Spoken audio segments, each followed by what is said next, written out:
मित्रों, आज मैंने सोचा कि आप लोगों के साथ बिंदु पर बात करते हैं। बिंदु क्या है?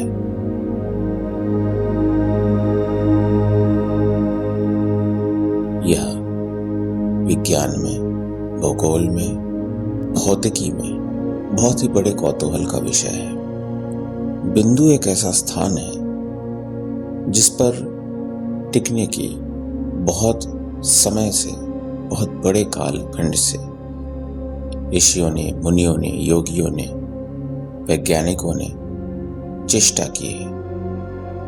ऋषि मुनियों ने जहां, योगियों ने जहां बिंदु पर टिकने की चेष्टा की है, वहीं वैज्ञानिकों ने बिंदु को समझने की कोशिश की है। बिंदु होती क्या भला है?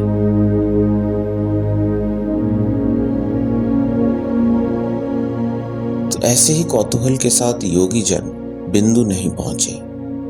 योगी जन बिंदु इसलिए पहुंचे क्योंकि क्रिया उन्हें बिंदु तक ले गई। योगी जनों ने बिंदु को जाने का प्रयास नहीं किया, वो स्वतः बिंदु तक पहुंच गए।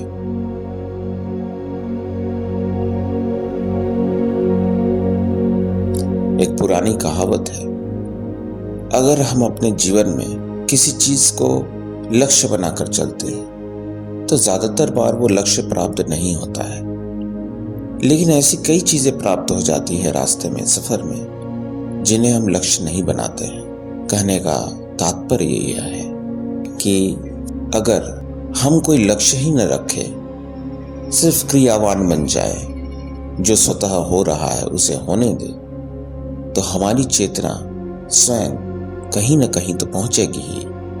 जिस स्थान में पहुंचती है उसे ही बिंदु कहते हैं।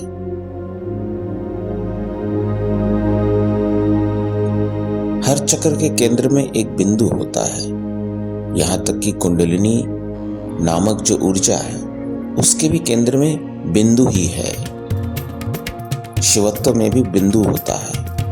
हर जगह बिंदु है। अनाहत में भी, हृदय में भी बिंदु होता है। बिंदु बहुत महत्वपूर्ण स्थान है। बिंदु पर टिककर योगी को अपनी चेतना के बल पर सिर्फ टिकना ही नहीं होता है, वहां से उसे अपने इष्ट की आराधना भी करनी पड़ती है।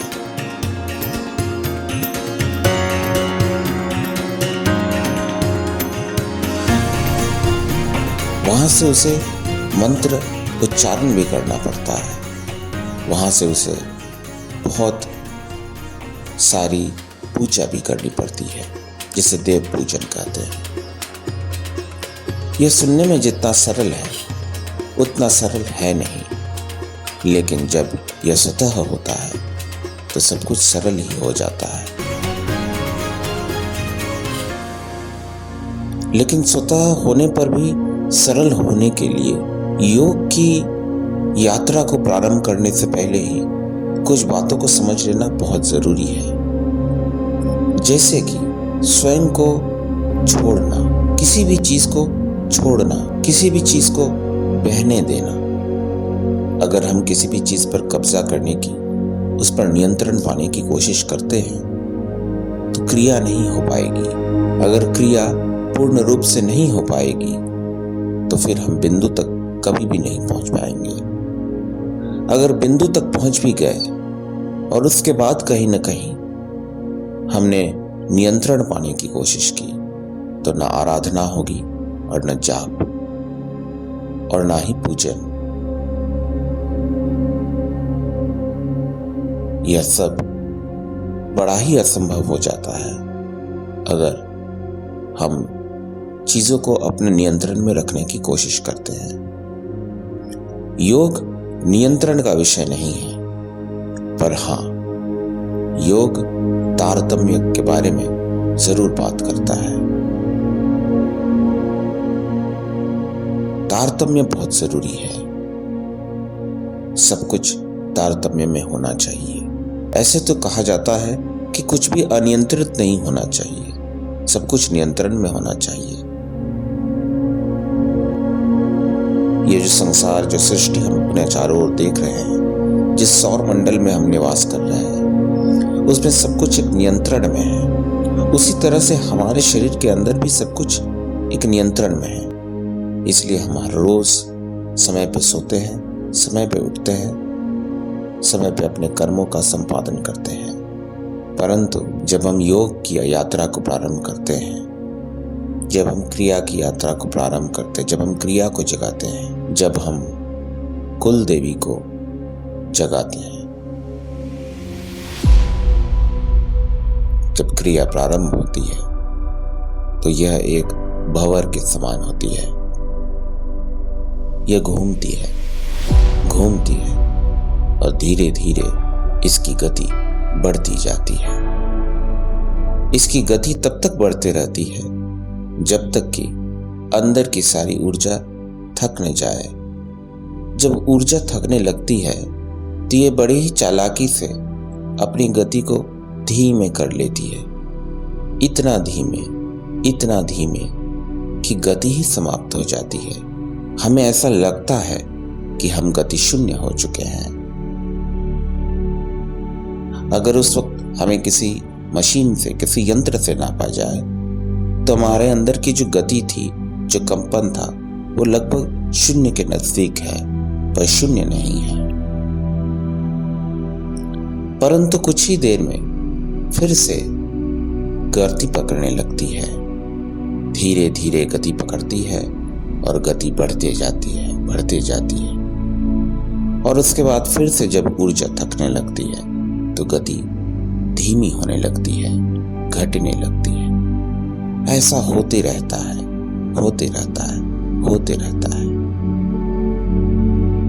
हम एक भंवर से दूसरे भंवर में यात्रा करते हैं, दूसरे से तीसरे, तीसरे से चौथे, चौथे से पांचवें, पांचवें से छठे, छठे से सातवें, सातवें से आठवें। इस तरह अनेक भंवर हैं, 100 से ज्यादा भंवर हैं। और फिर हम 100वें भंवर से पहले भंवर में भी वापस आ सकते हैं। यह सब कुछ आपस में जुड़ा हुआ है। ये सारे भंवर जो हैं एक दूसरे से जुड़े हुए हैं। यह तंतुओं के समान है। यह हमारे अंदर का तंत्र है। जब यह तंत्र जागता है तो पूरे शरीर में गति रहती है। पूरा शरीर क्रियावान ही नहीं होता, वो गतिमान होता है। परंतु इस हर भंवर के केंद्र में एक शून्य भी होता है, जहां पर गति समाप्त हो जाती है, जहां पर हम शांत हो जाते हैं। यह भी स्वतः होती है, यह भी क्रिया के ही अंतर्गत आती है। क्रिया हमें शून्यता की ओर ले जाती है। इस शून्यता में सिर्फ विचार ही नहीं रहते, गति भी नहीं रहती, कंपन भी नहीं रहता। इस अवस्था को प्राप्त करने के लिए क्या चाहिए? इस अवस्था को प्राप्त करने के लिए उस क्रिया में, उस भंवर में जो काफी देर तक चलता है, उसमें हमें अपने आप को समर्पित करना होगा। हमें योग नाम के अभ्यास की ओर स्वयं को समर्पित करना होगा। हमें क्रिया में विश्वास करना होगा। हमें क्रिया में ही आनंद उठाना पड़ेगा।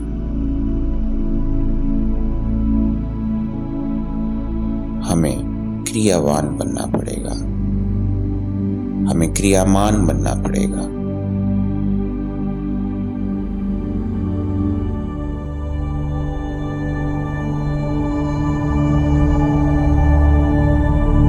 यह कठिन है, परंतु असंभव नहीं।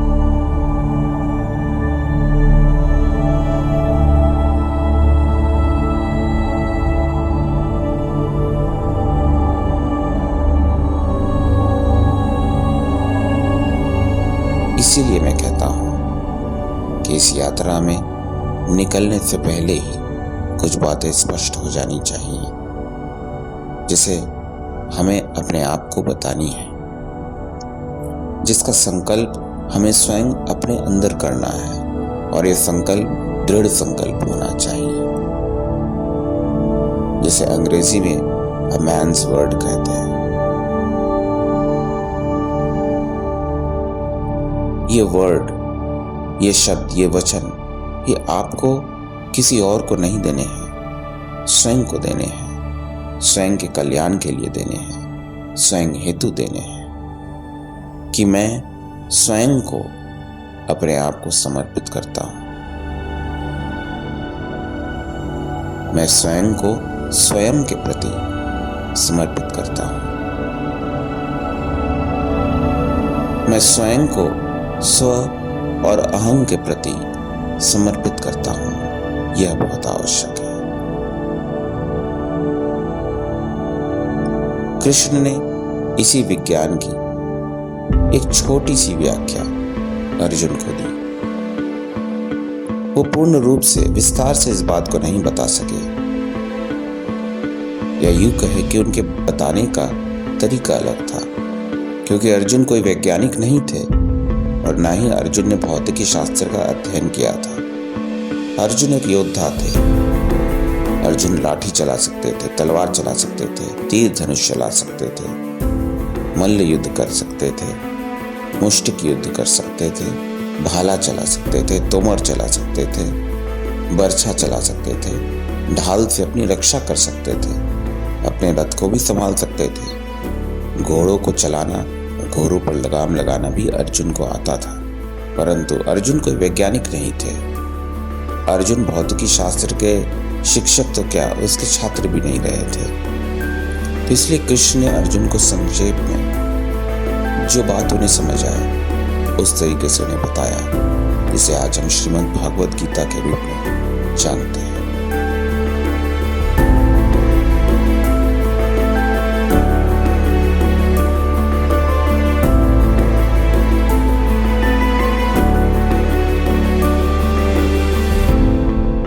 लेकिन कृष्ण का अनुभव इससे कहीं ज्यादा था। कृष्ण का अनुभव वही था जो सभी योगियों को होता है। वैज्ञानिकों का अनुभव इस मामले में शून्य को लेकर के थोड़ा सा हटके है और थोड़ा सा अनूठा भी है। जैसे कि विज्ञान कहता है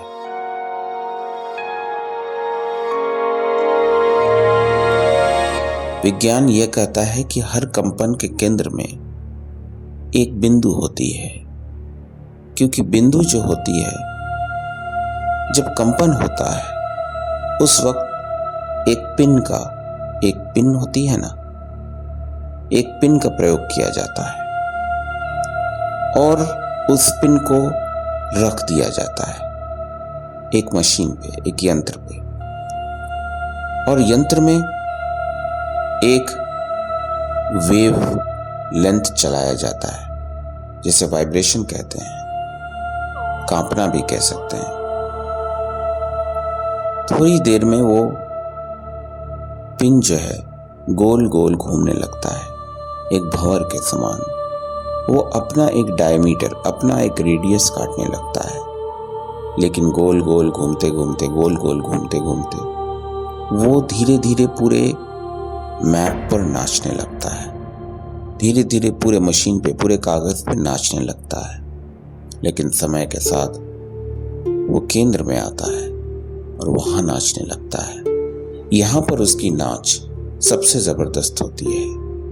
भौतिक वैज्ञानिकों ने इस बात से यह कंक्लूजन निकाला, हर परमाणु के अंदर सबसे अधिक शक्ति, एक परमाणु के अंदर सबसे अधिक शक्ति उसके केंद्र में होती है, जो एक बिंदु होती है, एक बिंदु के समान होती है। इसी बिंदु को उन्होंने न्यूक्लियस कहा और इससे निकलने वाली शक्ति को न्यूक्लियर एनर्जी कहा। आज कई सारे देश न्यूक्लियर एनर्जी अथवा परमाणु शक्ति का प्रयोग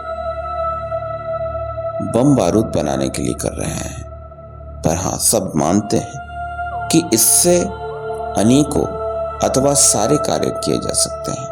कम से कम सारे नहीं तो अनेकों कार्य तो जरूर किए जा सकते हैं। यह परमाणु शक्ति है। इसकी खासियत यही है, यहाँ सबसे ज्यादा शक्ति होती है। तो केंद्र जो है, बिंदु जो है, वो शक्ति का प्रतीक भी है। इसीलिए योग में भी जो चक्रों की व्याख्यान है, उसमें बिंदु का बहुत ज्यादा महत्व है। जब तक योगी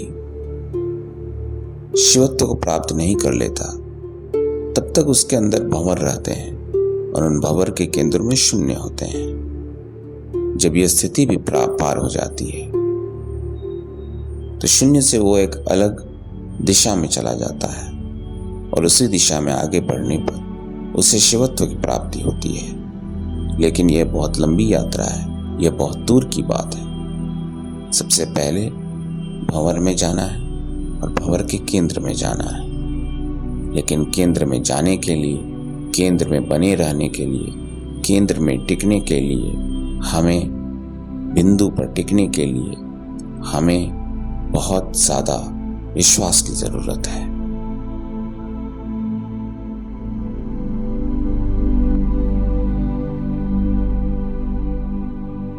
हमें इस चीज को अपने अंदर खेलने देना होगा, उसे छाने देना होगा। अगर हम उसे छाने नहीं देंगे तो कभी नहीं छा पाएगी, क्योंकि हमारे मन की शक्ति बहुत ताकतवर होती है। हमारा मन, हमारी बुद्धि इन सभी चीजों को नियंत्रण में रखती है,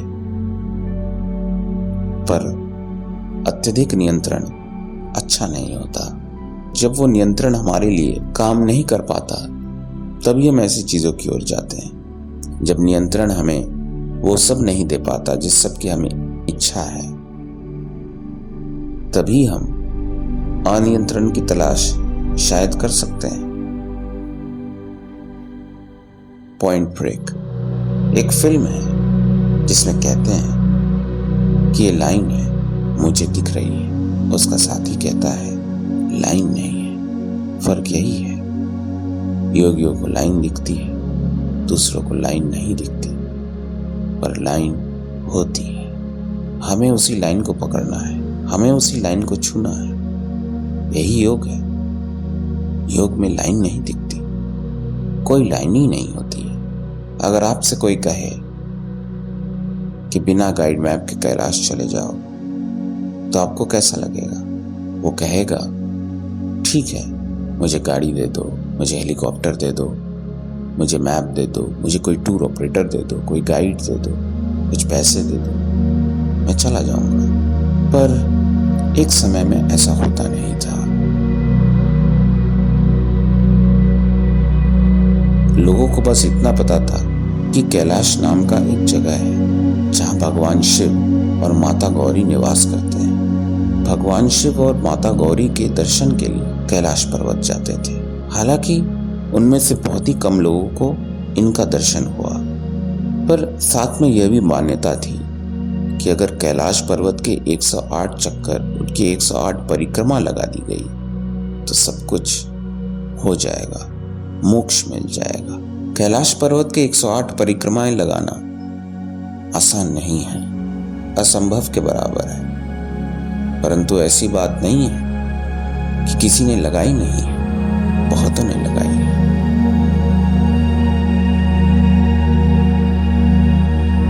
कैलाश पर्वत अपने आप में एक रहस्य है।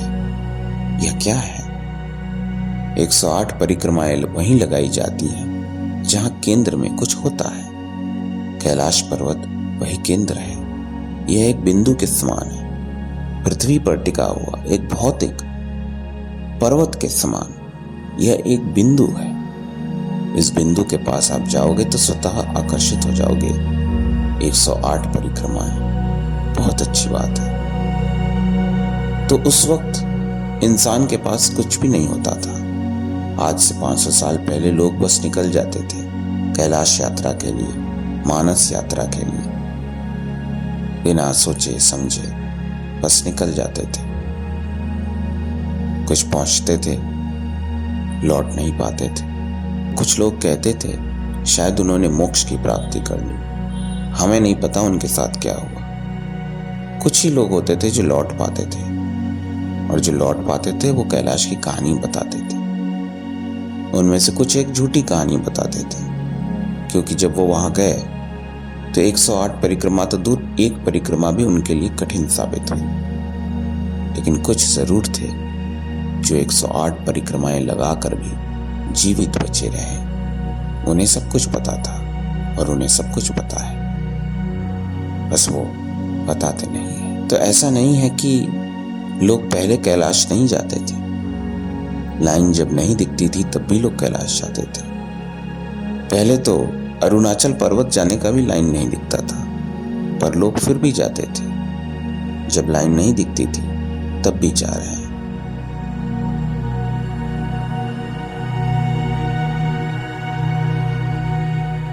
वो विश्वास का लाइन है, वो विश्वास की रेखा है। हमें विश्वास करना होगा और हमें विश्वास के ही आधार पर आगे बढ़ना होगा।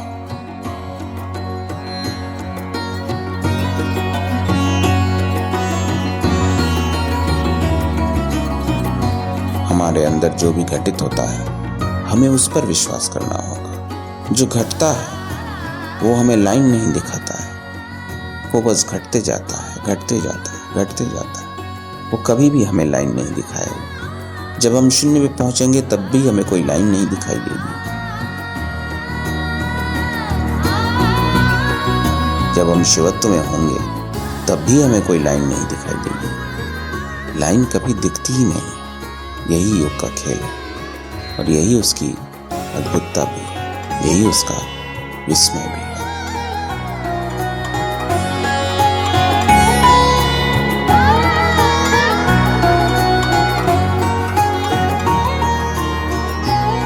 हमारे कर्म क्षेत्र में भी, हमारे जीवन में भी हम बहुत कुछ करना चाहते हैं। नेताजी सुभाष चंद्र बोस के अंदर भी इच्छा थी, गांधी के अंदर भी इच्छा थी, तिलक के अंदर थी, मदन मोहन मालवीय के अंदर थी।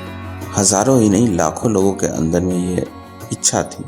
और ये इच्छा उसी वक्त से पनपी थी जब 1857 में विद्रोह हुआ था। उस विद्रोह के बाद से ये इच्छा बनी रही कि हमें गुलामी से मुक्ति चाहिए। हम अपने देश को स्वयं अपने तरीके से, अपनी सभ्यता के अनुसार, अपने अपने मजहब, अपने अपने विश्वास के अनुसार चलाना चाहते हैं। हमारे अपनी रीतियां भी थी, रिवाज भी थी, धर्म भी था, मान्यताएं थी, रहने के तरीके थे। हम उनके साथ ही जीना चाहते थे। इसमें अंग्रेजों ने काफी परिवर्तन लाए थे, कुछ अच्छे, ज्यादातर बुरे। हम चाहते थे हम जैसे पहले जी रहे थे हमारे पूर्वज, हम उसी तरह जिए। हमने सबसे स्वर्णिम युग देखे इतिहास के, चाहे वो अशोक के समय हो, महाराजा विक्रमादित्य के समय हो, या फिर हर्षवर्धन के समय हो। तो हम चाहते थे कि हम फिर से स्वयं को मौका दें, अपने बीच के नेताओं को मौका दें। तो जिन जिन के अंदर ये ज्वाला धधक रही थी वो आगे बढ़े। इसका कोई ब्लूप्रिंट, कोई प्लान उसके पास नहीं था, थी तो बस इच्छा और अंदर धधकती हुई ज्वाला। काम हुआ। ये 1918 की घटना है। उस वक्त प्रथम विश्व युद्ध लगभग समाप्त हुआ था या फिर समाप्त होने के कगार पे था। उस दिन के ठीक 29 साल बाद हमारा देश आजाद हो गया। गांधी के जीवित रहते ही आजाद हो गया। आजादी देखने के बाद ही वो इस दुनिया से गए और जाते समय उन्होंने 3 बार राम नाम का जाप किया कि राम नाम का जाप मृत्यु के समय भी होता है। जो हम दुनिया से जाते हैं तो राम का नाम ही लेकर जाते हैं, क्योंकि हमारे अंदर एक विश्वास होती है। अगर हम विश्वास के साथ राम बोलेंगे तो हमारे राजा हमारी मदद के लिए जरूर आएंगे, हमें मोक्ष दिलाएंगे। हमने राम को कभी भी भगवान नहीं माना। हम जानते थे वो विष्णु के अवतार है, और हम जानते यह भी थे कि वो भगवान नहीं है, वो मनुष्य है। और वो हमें सबसे बेहतर समझ सकते हैं, क्योंकि वो हमारी ही तरह है, हमारे बीच के हैं, हमारे अपने हैं, हमारे राजा है।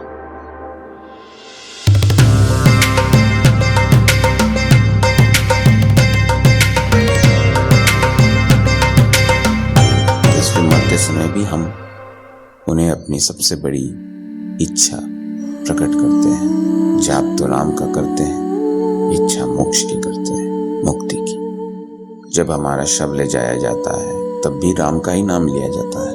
बनारस की गलियों में यह बहुत गूंजता है। तो राम का महत्व भारत के नागरिकों के जीवन में बहुत ही बड़ा है। ये बहुत बड़ा शब्द है, राम।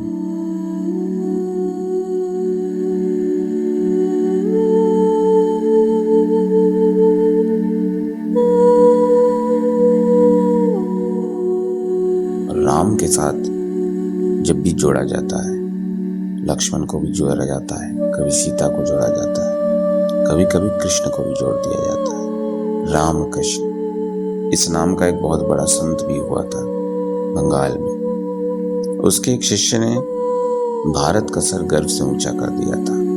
नाम था विवेकानंद। पर हम उनकी कहानी में आज नहीं जाएंगे। हम आज बात कर रहे हैं राम की, कृष्ण की, शून्य की, शिवत्व की। तो तिब्बत के कई योगियों ने चेष्टा की और आज भी करते हैं कि वो एक उंगली पर खड़े हो जाएं। ऐसे ऐसे आसन वो लगा सकते हैं। उनमें से कुछ ने यह भी कोशिश करते हैं कि हम उंगली के नख पर, यानी नख शिखर पर हम खड़े हो जाएं। उद्देश्य यह होता है कि हम एक बिंदु पर खड़े रहें और सीधा खड़े रहें और अवश्य उल्टा खड़े रहें।